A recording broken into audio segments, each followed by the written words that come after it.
Team Beachbody Coach Peter Hans here with some life advice. I was gonna come back with a body beast results, but I don't have time and it's also cold outside, so I can't really flex. But I'm gonna answer a really good question. How do I do my essays to where I do not stress at all, get straight up A's, and get commended by my professors? Well, let me tell you something. After high school, I never did my essays the same as I did before. I did them the way you probably do them now, which is research and then write. Research, write, research, write, proofread, turn it in, right? Probably get a B or a C. If you're really bad and have a 6th grade vocabulary, then you'd probably be getting lower than C's, obviously, in college. So you don't want that. You want A pluses. You don't want to stress about it either. If you got 3 weeks, you want to be able to even procrastinate up to the day before and still get an A. Yeah, it's possible. I've done it before with 20+ reports. So this is what you're going to do. First off, disclaimer, this is not for everyone, but if you do it correctly, you're going to get an A, I guarantee it. This is what you're going to do. For the first 15 minutes, you're going to research your topic, whatever it is. Let's say we are talking about, I don't know, cigarette smoking, whether you think it's good or bad and whether or not weed should be legalized or illegalized in your state, depending on your circumstances, right? Really typical, you know, college argumentative paper. Probably you didn't even select it. Your professor said, here you go. Go for it. Knock yourself out. You're going to research for 15 minutes. And wherever you end up at 15 minutes, you stop. Okay? And then you watch one episode of a show that you like. For me, it's Family Guy. Family Guy, Vsauce on YouTube, I don't know, some comedy sketches, anything that entertains me for 20 to 30 minutes. And then you're going to go back and you're going to type your intro. You're going to type your intro and probably how to get into your first subject. And what this does is, you're typing off of what you remember. You're not typing what you see verbatim, which is word for word. A lot of people say, oh, if you're stressing out a lot, or if you stress out a lot, read, close your eyes, spend 30 seconds thinking of a song you like, and then type it. The problem is that 30 seconds is not enough time for you to create your own version in your own words of what you know. Some people say, oh, my professor said that I need to make it completely my own. But how am I going to do it completely my own if I didn't even write what I'm reading?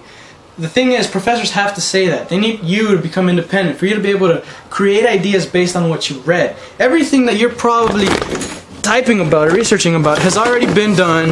The subject has probably already been assigned, and therefore your professor is only going to check plagiarism. It's not that hard. It's very easy to catch someone that plagiarizes. But they want you to create it off your own mind. So that's what this does. You get your mind off it and then you write your intro. Second step, you're going to talk about what you like. Let's say we were talking about working out, because I love it. So I'm going to talk about what I enjoy about it, how to make it better, how to switch up routines, or how to switch up the way you eat in order to get the best possible gains. I would spend half an hour to an hour researching credible facts, sources, some YouTube videos that are based on reality, not fake things. YouTube's a great source of information. Not the best, but it's a great source. Wikipedia, a lot of college professors say don't use Wikipedia. Heck, the thing is, you need information quick. You're probably procrastinating, like I said, which is really bad. But you can still do this. Use Wikipedia, but you're not gonna cite Wikipedia. You'd get an F straight off. Straight off. As soon as they see Wikipedia and the resources, F. You forget about it. You're not using a credible source. You're not using an actual book. You're not using a .gov link. Then you're gonna do the same thing as in step 1. Watch not an hour, my bad. 15 to 20 minutes or half an hour of what you enjoy watching. That way, when you come back and you type about what you like, the first topic, right? You spend at least half of the essay to type about what you enjoyed. So up to now, you've done what you remember about the topic, and now you've done talking about what you enjoy about it. That means that half of the essay so far, you've really enjoyed it. You've rewarded yourself. You keep doing really good, and then you watch something you like. If you like playing guitar, do that too. Type whatever you need to, a couple pages, then play some jams for half an hour. You need self-control in this method. You do not want to spend an entire season of The Walking Dead, because that's many hours that you could have used for your essay. You want to cut off anything you're doing in the gaps at 30 minutes. Don't go further. Trust me. Don't put in a movie into the DVD player. That's going to end. You're going to crash and burn. You're going to forget too much. Last step is same as the second, but now you do what you don't like. So things that you go against, but you need to know, because that's how real people are. You're in a job, you're gonna have to deal with people you don't like. You're in a business, you're gonna have to deal with numbers you don't like. So you need to do the half that you do not enjoy, and then you're gonna go back and finish your essay. Simple as that. The last part is citing your resources. The resources you should be using for the first two steps is anything: YouTube, Wikipedia, Google, books, more books, big fat small print books. Second step, you're going to be using more books, because if you don't like the topic, chances are many others do not either, unless you're majoring in it. So if you're going to find something that you don't like, you're probably going to get a very weak source, because you almost don't care. But essays are not opinionated unless they're argumentative and your professor asks you to put it in first person.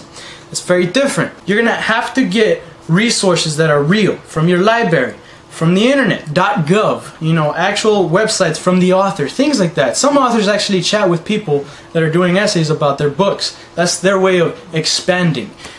Insight for you, that's the way they expand business. So that's what you're going to do. You're going to cite, and then you're going to do proofreading. Up to now, you've written a rough draft, which means if you were to turn it in, the highest you'd probably get would be a B. If you're going to a major university, the highest you get would be a C, maybe even a D. So you're asking me, what the heck? I thought you said you're going to get an A+. Here's the last step. You're going to proofread it, and you're going to go back. You're going to find all the sentences that you know you would say in your regular life. Very simple example. You probably will not do this. What's up? Hey guys, what's up? If you ever put something like what's up into an essay, or I don't think that's cool, or because Professor so-and-so disagreed, he knows it's not cool. Professionals do not use the word cool. They don't use things like what's up. Another thing, you never abbreviate anything. You don't want to put your, you are. You don't want to do that. You need to separate all the words. So go back, separate all the words, everything. If Microsoft Word says it's grammatically incorrect, it probably is, but just double check. You're going to do the grammatical proofread. You could actually send it to your college homework help building, whatever it's called. I've been to 3 universities. They're called different in every single place. You're going to ask them to proofread it grammatically. Don't ask them to proofread it based on what they think. Remember, so far you've written this essay on everything you remember. Then you're going to proofread it with professionalism. You're going to go back and you're going to find the words. Remember I said the sentences at first? You already did that. Now you're going to use the words. Actual, simple words that are probably at an 8th grade vocabulary level. You're going to want to open up a tab, thesaurus.com, dictionary.com. You're going to put in those words in thesaurus. Boom, you're going to get all these words that are similar. And you don't want to get one word that sounds really professional but is very distant. There's words that have connections but they don't mean the exact same thing.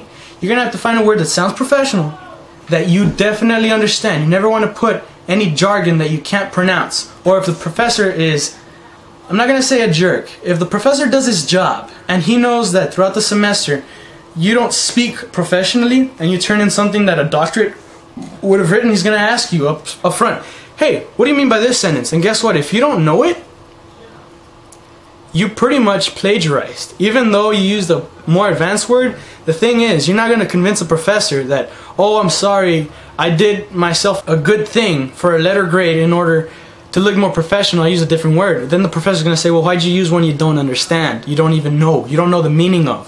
So you're going to have to find words that are similar, that you know, but that are above and beyond at least an 11th grade education level. And that's pretty much it. There's one more step that guarantees an A. Up to now, you will probably get an A. Chances are, if this is your first time, you might get a B because you enjoyed whatever your gaps were, your little resting periods. But if you want to make sure you get that one extra letter grade, or if you got an A, you want that 8+. Instead of a 90, you want 100. If your professor somehow gives you extra credit, my God, you're lucky. If you want 105 or whatever, go to my Facebook, like my Facebook, send me a personal or private message, whatever you want to call it, a PM, and I'll tell you the last step to ensure you get an A+. This goes for essays, this goes for stories, this goes for argumentative papers. Hey, I'm a junior right now in college, I've been doing this, especially for the essays I do not like, and I always get commended. I get professors saying, wow, you're doing really good, you're up here, you're at par level. I'm sick and tired of getting these kids that are at 3rd grade reading levels or 6th grade vocabulary. You're really doing it up here. It's awesome. You're going to do great in life. And that's the thing. You need to be able to self-improve yourself, but enjoy what you're doing. If If you don't enjoy what you're doing, somehow, guess what? You're always gonna have trouble getting that A. And the thing is, if you know how to get A's and you use this, it's gonna be that much easier and more enjoyable. Team Beachbody Coach Peter Hans. I'll see you all later. Thank you for watching. See you later, Andy. This one's for you.